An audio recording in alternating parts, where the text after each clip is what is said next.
কেমন আছো তোমরা সবাই? আশা করি সবাই ভালো আছো।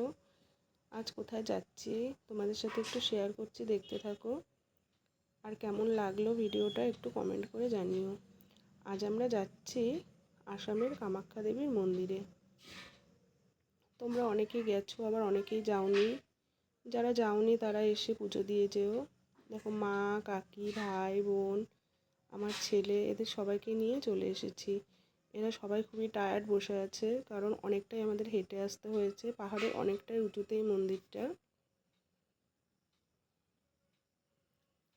জায়গাটা খুবই সুন্দর, তোমরা এসে একবার ঘুরে যেও, খুবই ভালো লাগবে। আর মা কামাখ্যা দেবী তো কতটাই জাগ্রত, তোমরা তো সবাই শুনেইছো।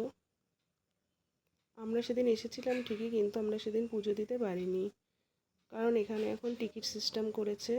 ভোর 4টের থেকে এসে লাইন দিতে হয়, তবেই টিকিট পাওয়া যাবে।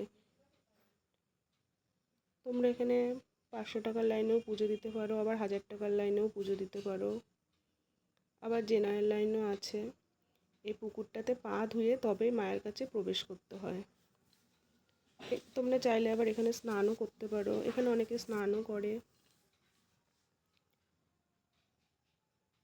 অনেকেই এসেছো এই মন্দিরে, যারা যারা আসোনি তারা এসে ঘুরে যেও।